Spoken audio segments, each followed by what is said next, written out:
బాలు మీనాల బంధం బలపడుతున్న సంగతి తెలిసిందే. బాలు మీనాకు స్కూటీ కొనివ్వడంతో మనోజ్, రోహిణిల మధ్య మోసం చేసి వెళ్లిపోయిన కల్పన కథ రావడం, కల్పన కోసం వెతకాలి అని ఫిక్స్ అవడం తెలిసిందే. ఇక నేటి కథాంశంలో మీనా స్కూటీ వేసుకుని పార్వతమ్మ ఇంటికి వెళ్తుంది. అక్కడ శివ మొదట మీనాతో ప్రేమగానే మాట్లాడతాడు. అమ్మ అక్కొచ్చింది కదా, చికెన్ తెస్తాను తినేసి వెళ్తుంది అంటాడు. ఆ మాటలకు సుమతి వెటకారంగా శివతో, అబ్బో నువ్వు ఇలా కూడా ఆలోచిస్తావా? కాలేజ్ వంకతో గుణ దగ్గర తిరగడమే అనుకున్నానే అంటుంది. నా కోపం అక్క మీద కాదు, వాళ్ళ ఆయన మీద అంటాడు శివ. పర్వాలేదు, లేదు లేరా, నీకు కోపం తగ్గాకే తింటానులే. నా భర్తకు విలువిచ్చి మాట్లాడకపోతే బంగారం పెట్టినా తీసుకోను, తినను అంటుంది మీనా కోపంగా.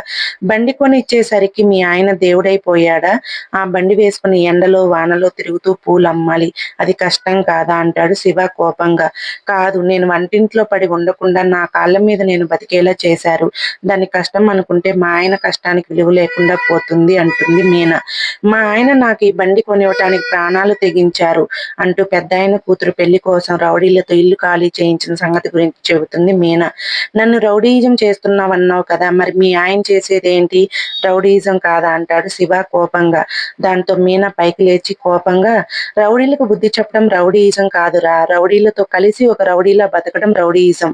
అందుకే నీ చెయ్యి విరిగింది, అయినా నీకు బుద్ధి రాలేదు కదా అంటూనే, అమ్మ నేను వెళ్తాను, వచ్చినప్పుడల్లా మా ఆయన వీడు ఏదో ఒకటి అంటున్నాడు, నన్నన్నా నేను పడతాను కానీ మా ఆయన్ని ఏమైనా అంటే నేను ఊరుకోను అంటుంది మీనా.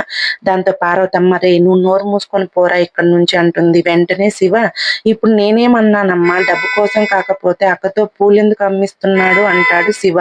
ఆయన డబ్బు కోసం ఆలోచించే మనిషి కాదు, డబ్బు కోసం గడ్డి తినే ఆ గుణగాడు మిగతా డ్రైవర్లందరినీ డబ్బు కోసం పీడిస్తూ ఉంటే తన కారు అమ్మేసి ఆ డబ్బు కట్టాడు నా భర్త. ఆయన గురించి తప్పుగా మాట్లాడావంటే నీ రెండో చెయ్యి నేను విరిచేస్తాను అంటూ మాస్ వార్నింగ్ ఇస్తుంది మీనా. దెబ్బకు నోరు మూసుకుంటాడు శివ.